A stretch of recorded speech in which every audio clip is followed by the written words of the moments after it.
ஐயோ, இது எப்படி நடந்துச்சு?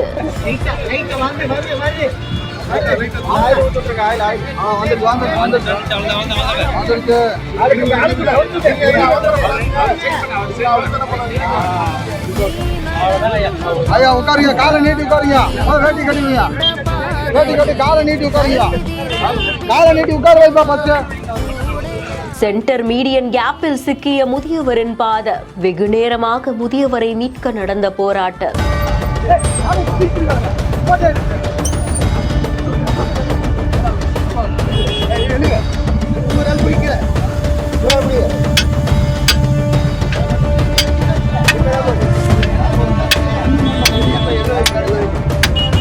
அம்பத்தூர் கருக்கு மேம்பாலத்துல சாலைக்கு நடுவுல இருக்கக்கூடிய மீடியனை கிராஸ் பண்றதுக்காக முதியவர் ஒருத்தர் முயற்சி செய்திருக்காரு. அப்போதான் அவருடைய கால் தெரியாம மீடியனுக்கு நடுவுல இருக்கக்கூடிய அந்த கேப்ல சிக்கி இருந்திருக்கு. உடனடியா சம்பவ இடத்துக்கு விரைந்து வந்த அம்பத்தூர் தீயணைப்பு மீட்பு படையினர் ரொம்ப நேரமா அந்த 80 வயது முதியவரை காப்பாத்துறதுக்காக போராடி இருந்திருக்காங்க. சுத்தியலை வச்சு சென்டர் மீடியனை கொஞ்சம் கொஞ்சமா உடைச்சு முதியவருக்கும் வலி இல்லாம காலை மீட்க முயற்சி செய்திருக்காங்க. எண்ணெயை கொண்டு வலியை குறைக்கிறதுக்காக எல்லா முயற்சிகளையும் மேற்கொண்டிருந்திருக்காங்க. ரொம்ப நேரத்துக்கு அப்புறமா சிக்கி இருந்த முதியவருடைய கால் அந்த பகுதியிலிருந்து மீட்ட உடனே ஆம்புலன்ஸ் மூலமா உடனடியா மருத்துவமனைக்கும் அனுப்பி வைக்கப்பட்டிருந்திருக்காரு. மேம்பாலம் படிக்கட்டு வழியா வந்தவங்க சாலையை கடக்கிறதுக்கு முயற்சி செய்த போதுதான் இந்த ஒரு சம்பவம் நடந்ததாகவும் கூறப்படுது. செய்தி குறித்தான உங்களுடைய கருத்துக்களை கமெண்ட் செக்ஷன்ல சொல்லுங்க. மேலும் செய்திகளுக்கு பிஹைண்ட் நோட்ஸை ஃபாலோ பண்ணிக்கோங்க. செய்திகளை வழங்குவோர் GT ஹாலிடேஸ், மெட்வே ஹாஸ்பிட்டல்ஸ் மற்றும் ஆலயா காட்டன் வேட்டிகள் மற்றும் சட்டைகள்.